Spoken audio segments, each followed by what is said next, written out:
All India Congress की member और कश्मीर की इंचार्ज हमारे साथ मौजूद है नुसरत मैम। NNTV में स्वागत है आपका।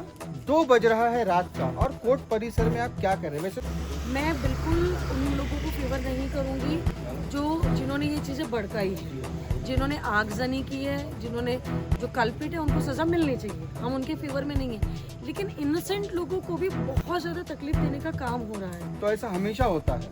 नहीं, ऐसा हमेशा होता नहीं है। कि पूरा मामला जो था मतलब औरंगजेब से निकल करके एक धार्मिक रूप जिस तरीके से धारण किया, मेरा मुद्दा वो है।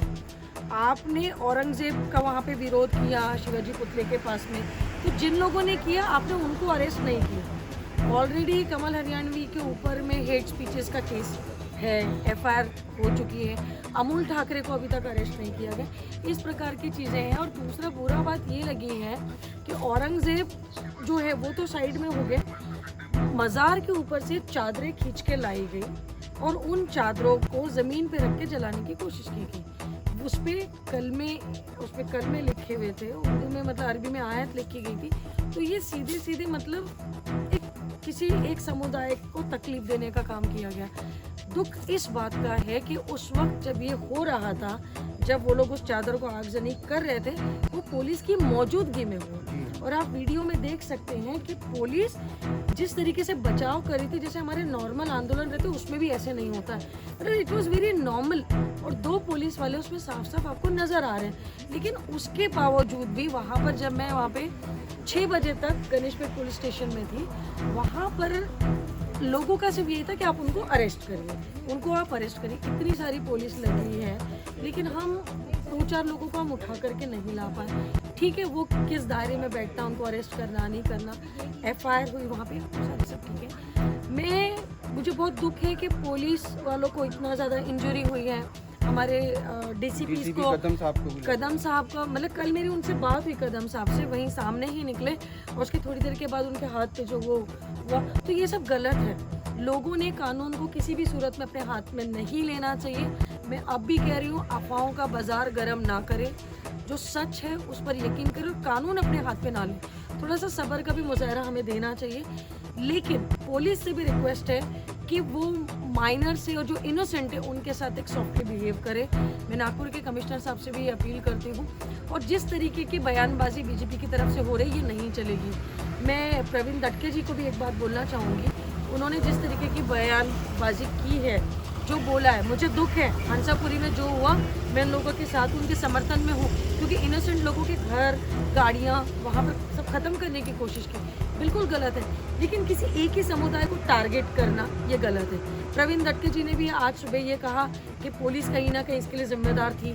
जो सेंसिटिव इलाके थे वहाँ पे पुलिस पहुँची नहीं थी, तो क्यों नहीं पहुँची थी? जब इतना बड़ा सब कुछ चल रहा है, इतना तनाव का माहौल था, तो पुलिस क्यों नहीं पहुँची? हमारे पास पुलिस फोर्स की तो बिल्कुल कमी नहीं थी। ये नागपुर का जो वातावरण है वो खराब है। कोई यूपी से बैठ के अगर राजनीति करता तो हम सॉरी, ये नागपुर है, यहाँ पर ये चलेगा नहीं। नागपुर के लोग अमन पसंद लोग हैं, शांति होनी चाहिए। नागपुर का एक अपना एक इतिहास रहा है, यहाँ पे इस टाइप की चीज़ें कभी नहीं हुई। मेरे मुस्लिम भाइयों से और मेरे हिंदू भाइयों से, दोनों से हाथ जोड़ करके निवेदन है कि संयम रखें, सब्र रखें और नागपुर की शांति बरकरार रखें। धन्यवाद। अच्छा, देखिए ये गलत है, मैं तो सीधा बोल रही हूँ। अगर वर्दी में भी है, अगर उन्होंने गलत किया है तो उनको सज़ा मिलनी चाहिए, क्योंकि आप वर्दी का दुरुपयोग नहीं कर सकते। मतलब आप खुद दिख रहे हैं कुछ वीडियोस में कि आप खुद तोड़ रहे हैं, वो वीडियोस हमने भी देखे थे। बट आप किसके पास जाएंगे? समाज कहाँ जाएगा? किसी से परेशानी होगी, हम पुलिस के पास जाएंगे ना। लेकिन पुलिस ही अगर इस तरीके से अगर व्यवहार करेगी तो हम क्या करेंगे? आप मुझे बताइए। मतलब देवेंद्र फडणवीस जी और मतलब जिस टाइप के मतलब ये लोग स्टेटमेंट्स दे रहे हैं, मतलब आप क्या ही बोलना चाहते हो? मतलब आप इसको गुंडाराज दिखाना चाहते हो? मतलब कोई एक वहाँ से एक बोलता है यूपी से, और यहाँ के उसके चिंटू पिंटू ये सब करने लग जाते हैं। पुलिस प्रशासन क्या कर रहा था? सब कुछ पुलिस प्रशासन के सामने हुआ है। मैं बिल्कुल उन लोगों के सपोर्ट में नहीं हूँ जिन्होंने ये हल्ला हंगामा किया, जो ये दंगे किए। लेकिन हुआ क्या? कोई प्रवीण दटके जी हो चाहे देवेंद्र फडणवीस जी, वो ये बात मानने को तैयार ही नहीं है कि वो कलमे की चादर थी। ये बात कोई मानने के लिए तैयार नहीं। मुझे अफसोस ये है कि हमारे भी नेता हैं जो वो भी नहीं मानने के लिए तैयार है। क्लियर दिख रहा है वो चादर मजार पे से उतारी हुई चादर है, क्लियर दिख रहा है। आप किसी पर्टिकुलर एक समुदाय को इस तरीके से टारगेट नहीं कर सकते। ये देश संविधान से चलता है और संविधान ने हमें राइट्स दिए कि हम हमारे धर्म का पालन कर सकते हैं। अच्छा, इस चीज़ को बजरंग दल के जो अध्यक्ष है उन्होंने एक्सेप्ट भी किया है कि वो चादर इतनी पवित्र है, हमें पता नहीं था। वो एक कॉल रिकॉर्डिंग में हमारे चैनल पर चल हाँ, रही मैं है। देख रही हूँ वो आपकी उसमें रिकॉर्डिंग। एक्सेप्ट भी किया उन्होंने चादर का। देखिए, ये जो नादानी वाली बात वो बन रही है, या तो वो खुद लोगों को बेवकूफ़ बनाना चाहते हैं। ऐसा कोई भी नहीं होगा जिसको चादर नहीं समझती होगी जो मज़ारों पे होती है। आप पढ़ नहीं सकते अरबी में, लेकिन आप समझ सकते हो, आप आइडेंटिफाई कर सकते हैं। किसी के इमोशंस के साथ खेलना हमने क्या तमाशा लगा के रखा, गुंडा राज बना दिया आज नागपुर को। आज मैं बचपन से लेके अभी तक यहाँ पर पली बड़ी, कभी ऐसा माहौल नहीं देखा हमने, लेकिन आज क्या हो रहा है?